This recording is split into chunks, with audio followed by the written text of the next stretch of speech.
Oi pessoal, tudo bem?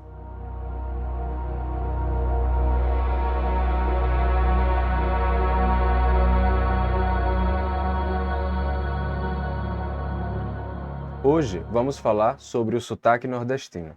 É algo que a gente já fez em outro vídeo e hoje a gente vai continuar falando sobre isso. Mas é importante vocês saberem que, se não tiverem visto outro vídeo, não tem problema, tá? Esse vídeo não depende do outro. Você pode ver esse vídeo aqui primeiro e quando acabar, então você pode ir ver o outro vídeo. Não tem nenhum problema. E outra coisa que eu quero esclarecer é que no outro vídeo, quando eu falei do sotaque nordestino, etc., eu ainda especifiquei que existem diferentes sotaques no Nordeste. Eu coloquei um mapa, mostrei, e ainda assim, só por eu ter usado o termo sotaque nordestino, teve pessoas que vieram comentar coisas como: não existe um sotaque nordestino. O Nordeste tem vários estados, existem 9 estados, então são 9 sotaques no Nordeste. Primeiro, não é assim que funciona, tá? Sotaques não obedecem às divisas dos estados, tá?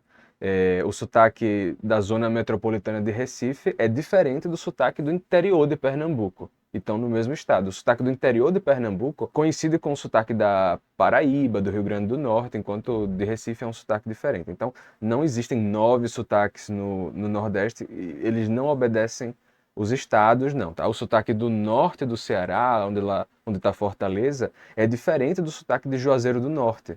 E o sotaque de Juazeiro do Norte é como o sotaque da Paraíba, do Rio Grande do Norte, por aí vai. Tá? Então, não existem 9 sotaques por existir 9 estados. Não é assim que funciona. Mas sim, existem diferentes sotaques no Nordeste. E por que mesmo assim eu digo sotaque nordestino? Bem, porque a palavra sotaque, na verdade, é uma palavra meio genérica, tá? Você pode dizer, por exemplo, sotaque brasileiro. Se você estiver comparando o sotaque de Portugal com o do Brasil, você pode dizer sotaque português, sotaque brasileiro. Isso não significa que só exista um sotaque no Brasil, ou que só exista um sotaque em Portugal. Existem vários sotaques em Portugal, vários sotaques no Brasil. Assim como não existe sotaque angolano. Existem vários sotaques em Angola, Moçambique, etc, etc.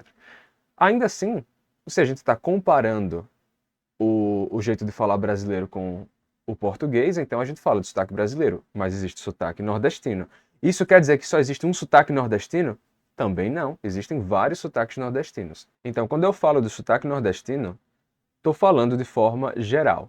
Ainda assim, existem elementos que se aplicam ao meu sotaque, tá? Eu sou do Rio Grande do Norte, sou de Natal. Tem elementos que se aplicam ao meu sotaque, mas não se aplicam, por exemplo, ao sotaque de Recife ou de Fortaleza. Nesse caso, se tiver alguém desses lugares assistindo, essas pessoas vão saber julgar. Ah, esse elemento aí é igualzinho no meu sotaque. Ah, essa outra coisa aí, não, essa daí já é diferente. E tudo bem. Então vamos começar com uma palavra que aqui no Nordeste conserva a pronúncia tradicional, enquanto em outros lugares surgiu e se estendeu uma outra pronúncia modificada. Bem, na verdade são 3 palavras, que são uma, alguma e nenhuma. Bem, vamos pegar a palavra uma. Ela vem da palavra em latim una. E o que acontece é que se você tem uma palavra em latim que tem um N intervocálico, essa palavra, quando ela muda naturalmente até chegar a nós em português, esse N intervocálico se perde, deixando uma nasalidade vocálica. Por isso que a gente tem rationes se tornando razões, ou panes se tornando pães, ou também manus se tornando mãos. Então, você esperaria que una nos desse uma. E é exatamente isso que acontece. Em português, tradicionalmente, o feminino de é uma, certo? Depois surgiu uma outra pronúncia inovadora, que é a pronúncia uma, usada pela maior parte dos falantes de português na atualidade. Ainda assim, existem milhões e milhões de falantes de português que conservam a pronúncia tradicional uma. É assim que a gente fala normalmente aqui no Nordeste, uma. Vou mostrar para vocês, inclusive, algo interessante em Camões. Tá? Se vocês pegarem os Lusíadas, não numa grafia adaptada, modernizada, mas pegarem uma versão mais antiga, numa grafia mais antiga, vocês vão encontrar coisas como o seguinte. Deixa eu ver se eu consigo focar aqui. Ó, olha aqui. Uma vontade má de pensamento. Uma vontade má de pensamento. Vejam, uma, escrito assim. Bem, está escrito assim, uma. E tem esse H no começo, mas esse H não tem nenhum valor etimológico. Ele só aparece aí porque, como naquela época ainda não existia a diferença entre as letras U e V, você usava a mesma letra para os dois sons, e aí você ia depender da palavra. Então, tal palavra era U, tal palavra era V. Então, quando uma palavra começava com U seguido de vogal, então eles colocavam um H antes desse U, só para indicar que esse U era um U e não um V. É simplesmente por isso. Assim como também não existia diferença entre a letra I e a letra J. Era a mesma letra, você usava uma única letra para fazer tanto o som de I como o som de J, tá? Ia depender da palavra. Só posteriormente que se consolidou o uso do U e do V como duas letras diferentes e do I e do J como duas letras diferentes. Mas a gente pode falar disso em outro vídeo. Bem, mas a questão é que a gente vê aqui em Camões essa grafia, uma, né, representando o som tradicional. Mas aí alguém poderia pensar, Camões, isso é lá no século XVI, será que não tem uma coisa mais recente não que fala sobre isso? E a resposta é sim, tem. Então vamos dar uma olhada aqui. Bem, esse daqui é um material de Madureira Feijó do século XVIII, tá? Então 2 séculos depois de Camões, vamos dar uma olhada aqui. Nesse tempo, já existiam pessoas que pronunciavam uma com o M, diziam uma. As pessoas falando, né? Uma, né? Os lábios foram se aproximando, né? Uma, e surgiu uma, né? Essa pronúncia uma foi meio que uma coisa mais relaxada, né? A pessoa fazia essa tensão dos lábios, uma, quase tocando, e aí se deixou levar e tocou logo os lábios de vez e fez uma.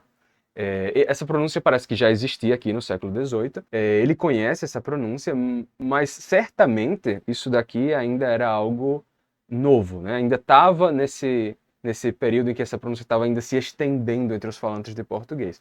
E, importante, ela até hoje não se estendeu completamente para todos os falantes de português. É tanto que milhões, dezenas de milhões de pessoas aqui no Nordeste pronunciam ainda uma, né? Mas vamos lá. O título é Como se há de pronunciar a palavra uma? Entre pessoas sábias e doutas se altercou a dúvida se esta palavra, uma, se havia de pronunciar ferindo com o M o A, deste modo, uma, ou unindo o M ao U e separando o A, deste modo, uma. Ou seja, aqui ele já está falando, né, que havia pessoas sábias e doutas que estavam na dúvida. E aí, como é que a gente pronuncia? Uma ou uma? Ou seja, as duas pronúncias já estão convivendo, já surgiu a pronúncia uma. Mas vamos ver aqui o que ele faz, né? Como é que ele responde. E como a dúvida passasse a teima, fui consultado para a decisão e respondi que por uso se pronunciava do primeiro modo. Ou seja, ele está dizendo que no uso, né, na fala, que você já podia pronunciar do primeiro modo, e dizer uma. Mas que pelo rigor da arte se devia pronunciar do segundo, por duas razões. A primeira é porque a palavra uma compõe-se de um, acrescentando a partícula a. E aí ele está recomendando, né, que se diga uma. E ele vai dar aqui um argumento, ele diz, assim como bona, aqui temos a palavra bona. A palavra em latim bona, ela passou para o português primeiro como bona, né, deixando uma nasalidade sobre o O, bona, e depois perdeu essa nasalidade dando boa. Então houve um período em que havia bona, e claro, houve um período em que as pronúncias bona e boa coexistiram, que é aqui no período dele, né? Ele está dizendo que tem pessoas que pronunciam boa ainda, com esse M, né? Boa.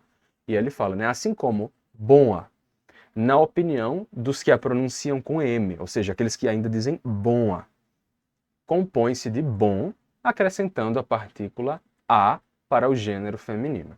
Okay? Então ele está dizendo, ó, do mesmo modo que você tem bom e boa, então você vai ter um e uma. E aí ele continua.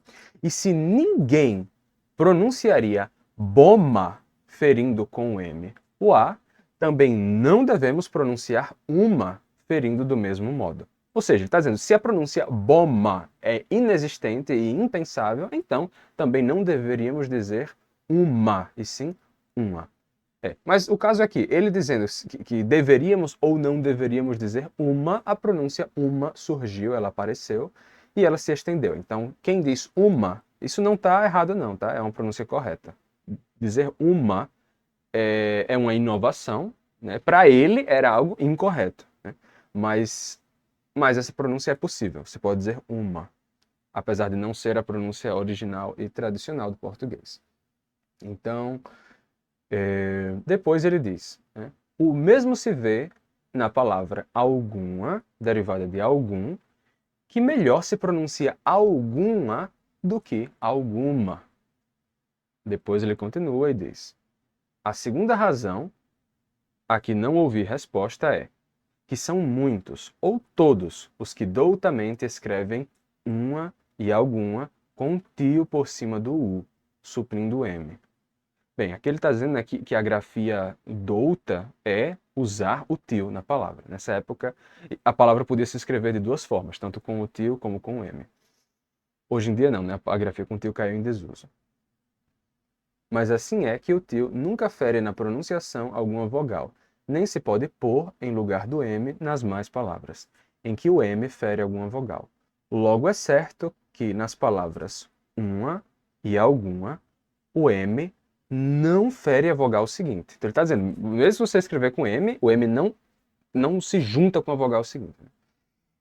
E deve pronunciar-se uma alguma. Ou se escrevam com M ou com tio. Ou seja, não importa se você escreve com M ou com tio, a pronúncia deve ser uma. Uma. É isso que ele está dizendo aqui, não uma. Tá? Claro, hoje em dia a pronúncia uma é correta, é aceita, é válida, nenhum problema. Mas temos ainda a pronúncia uma, a pronúncia tradicional uma, usada por nós aqui no Nordeste. Então você pensa, será que tem algo mais recente? Tem sim. Então vamos passar agora para um texto de Joaquim José Ventura da Silva, século XIX. Ou seja, bem pertinho já da gente, já um século depois do anterior. E aí ele diz o seguinte: as palavras uma, alguma, nenhuma podem se escrever uma, alguma, nenhuma, né, com o tio, porque o M não fere a vogal A. Ou seja, ele está dizendo que você pode escrever tanto com M ou com tio. E aí a alternativa de escrever com o tio existe porque esse M não se conecta com o A, não é uma. Como não é uma e sim uma, então você pode usar um tio aí. Por serem estas palavras compostas de um, algum, nenhum, acrescentando-lhes a partícula A, donde se segue que o M, nestas palavras, soa com a vogal antecedente e não com a subsequente, ou seja, é um A e não uma. E por isso é que se podem escrever com o tio, porque este nunca fere a vogal. Bem, e é isso. Então vocês têm aí outra citação para vocês verem, né, que historicamente até ontem a única pronúncia recomendada era uma. E aqui no Nordeste a gente conserva, na maior parte do Nordeste, a pronúncia tradicional uma, enquanto que em outros lugares usam uma pronúncia mais inovadora. A mesma coisa acontece com o ti e o di, né? Que na maior parte do Nordeste a gente diz tia, dia, né? Bom dia, enquanto no resto do Brasil se usa a forma ti e di, que também é uma inovação recente na história do português. Ainda assim, existem nordestinos que dizem ti e di, mais perto da região norte, também em parte do estado da Bahia. Ou seja, tem lugares no Nordeste que tem a forma inovadora ti e di. Por isso eu disse, você tem subsotaques dentro do Nordeste. E aí tem variações. Mas ainda assim, a maior parte dos nordestinos conserva a pronúncia tradicional do ti e di, assim como de uma, alguma e nenhuma. E bem, uma coisa que aconteceu há um tempo que me deixou até um pouco chateado foi que o ator anglo-brasileiro Alfred Enoch, né, que aparece em Harry Potter e depois ele apareceu em outras séries e filmes, ele disse que para gravar um filme em português, ele passou, acho que era por uma fonoaudióloga, se não me engano, e a profissional disse a ele que ele não podia pronunciar uma dessa forma, como uma, que ele tinha que dizer uma. Tá? Primeiro, isso é falso. Você só tem que fazer isso, ele só precisaria mudar a pronúncia de uma para uma, caso ele tivesse que falar imitando algum sotaque específico em que a pronúncia é uma.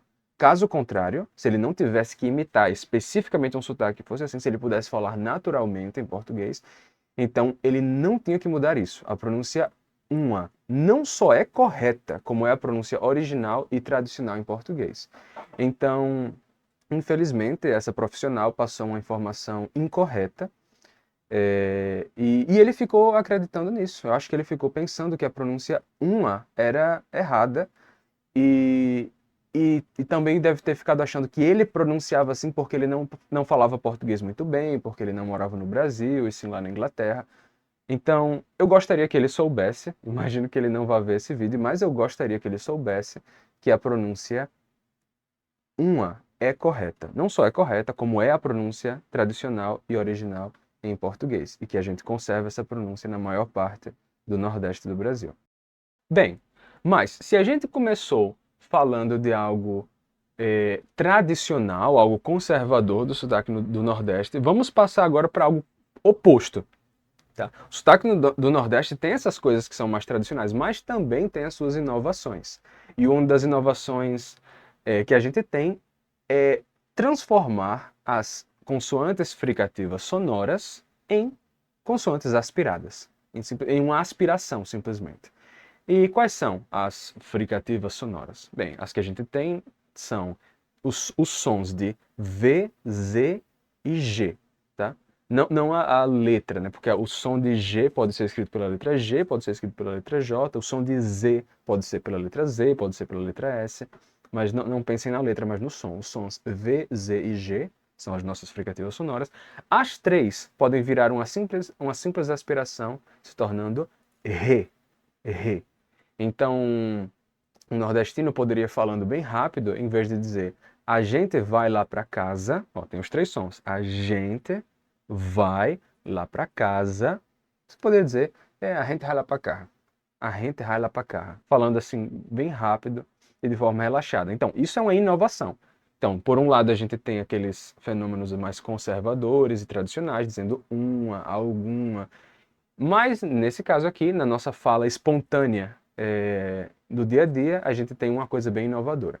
Esse fenômeno, ele pode aparecer em outros sotaques também, tá? Algumas essa troca das fricativas sonoras por aspirações, isso pode aparecer em outros sotaques, mas isso é bem intenso no sotaque nordestino, na fala mais popular. Outra coisa que acontece aqui no sotaque nordestino é uma característica que as pessoas associam muito com o sotaque mineiro, mas que eu, quando era criança, assim, eu nunca nem entendia por que associavam isso com o sotaque mineiro, já que é algo totalmente natural do meu sotaque também, que são alguns tipos de reduções, como, por exemplo, para dizer dentro de casa, a pessoa quando vai imitar um mineiro vai dizer assim, dentro de casa, tô dentro de casa. Mas eu, no meu sotaque, eu digo igualzinho, só que sem o de, né, com o de, eu digo dentro de casa. Mas esse dentro de casa, em vez de dentro de casa, totalmente natural do meu sotaque, assim como do sotaque mineiro. Então, várias coisas que as pessoas associam com o sotaque mineiro são típicas do sotaque nordestino também. Ou, por exemplo, para dizer bonito, né, o mineiro poderia dizer, bonitinho, é muito bonitinho.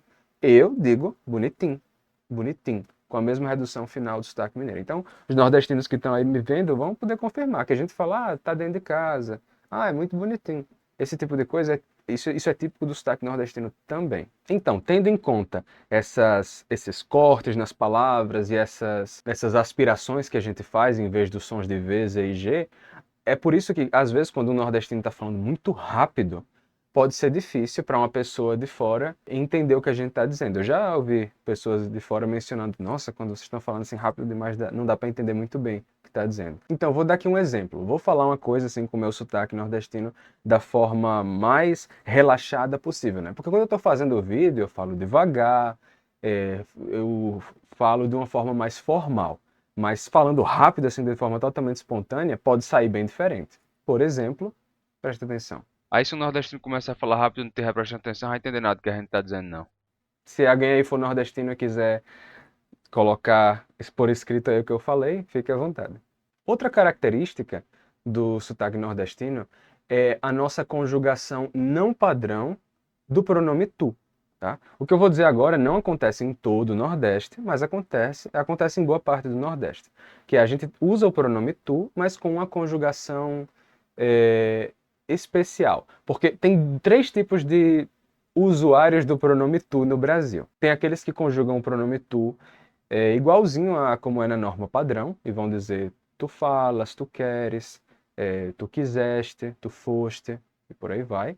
Tem aqueles que vão usar exatamente a mesma conjugação da terceira pessoa, e vão dizer tu fala, tu quer, tu foi, tu quis. Mas temos aqui um sistema de conjugação, onde eu vivo, e em outras partes do Nordeste também, que é a conjugação tradicional do tu, mas com algumas modificações.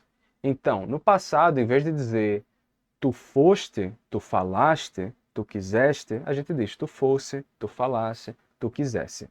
Nesse caso, o T ele foi assimilado pelo S. Então, em vez de ser falaste, fica falasse. Né? O T desaparece e fica tu falasse, tu fosse, tu quisesse. E no presente, de forma geral, o S desaparece. Então, tu fala, seria, né? Tu fala, tu come. Mas em alguns casos, principalmente em verbos que só tem uma sílaba, a gente mantém o S.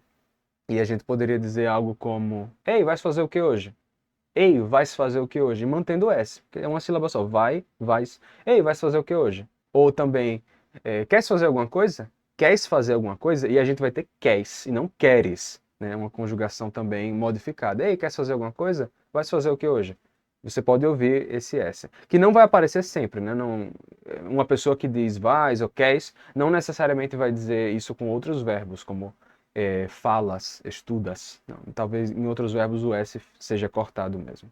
Então a gente tem essa conjugação peculiar do tu. Outra característica do nosso sotaque é que a gente normalmente coloca a negação depois do verbo, não antes. Então a gente sempre vai dizer, quero não. Perguntar, ei, viu tal coisa? Ou visse, né? Ei, visse tal coisa? Você não, vi não, vi não. Fizesse aquilo? Fiz não. Então, o normal para a gente é negar depois do verbo. Não é muito natural aqui. Né? Se você é daqui, você vai saber que não é muito natural que alguém pergunte: Ei, fizesse aquilo? E você responda: Não fiz. Não fiz. Parece até que a pessoa está com raiva. Não fiz. Sabe? Soa muito sério. A gente fala: Fiz não. Fiz não. Essa seria a nossa forma natural de expressar a negação, sempre colocando o não depois. Outra característica também é que a gente não usa artigo com nome de pessoa, tá? Mais uma vez, isso não se aplica a todo o Nordeste. Tem lugares em que sim, eles colocam artigo. Eu sei que lá em Fortaleza eles fazem isso, mas aqui a gente não faz. Então, a gente diria, por exemplo, Rodrigo gosta de cantar, Luísa lê muito, tá? A gente não diria o Rodrigo, a Luísa, o Estevão, a Andréia. Simplesmente seria o nome da pessoa sem artigo. Outra coisa que essa não é típica só do Nordeste, não, mas tem lugares no Sudeste, Sul do Brasil, em que pode haver vogais tônicas antes de consoante nasal que não são nasais. Por exemplo, dizer ela come, come, até com o aberto, come. Aqui isso é impossível. E não só aqui, eu acho que para os mineiros também, talvez na região, acho que na região norte com certeza, não tem como ser come. É necessariamente come, com O nasal, come. Então não tem como a gente dizer, sei lá, homem, come. Não, é sempre homem, come. Se você tem uma vogal tônica antes de uma consoante nasal, a vogal é nasal necessariamente. E as vogais átonas antes de consoante nasal, elas são quase sempre nasais. Pode haver exceções em alguns prefixos ou em alguns outros casos, mas por regra geral, se a vogal, mesmo sendo átona, se ela está antes de uma consoante nasal, ela será nasal. Então, a gente diz caneta, banana e jamais caneta, banana. A gente não tem caneta, banana. É até um esforço extra para mim dizer isso. Caneta. Não, é caneta. Bem, como vocês podem ver, todos esses elementos que eu mencionei do sotaque nordestino, eles aparecem de forma sistemática, eles seguem um sistema. Essas coisas têm as suas regras internas. O sotaque nordestino não é uma coisa aleatória, não. É uma coisa que segue um sistema. A gente fala assim, seguindo esse grupo de regras, etc. Ou seja, é um sotaque complexo, como qualquer outro. E agora sim, se você não tiver visto ainda o meu primeiro vídeo sobre o sotaque nordestino, recomendo que você vá lá, porque eu falo de alguns outros elementos, como harmonia vocálica, por exemplo, que é uma coisa muito interessante e que as pessoas de fora não entendem muito bem. Então, às vezes, tem uma percepção equivocada sobre como as vogais são pronunciadas no sotaque nordestino. Pensam que as vogais são sempre abertas em determinadas posições, quando não são. Elas seguem um processo de harmonia vocálica. Então, recomendo que vocês vão ver lá o primeiro vídeo sobre o sotaque nordestino. E caso já tenham visto, vão lá ver de novo. Talvez tenham visto faz muito tempo, né? Então vão lá relembrar.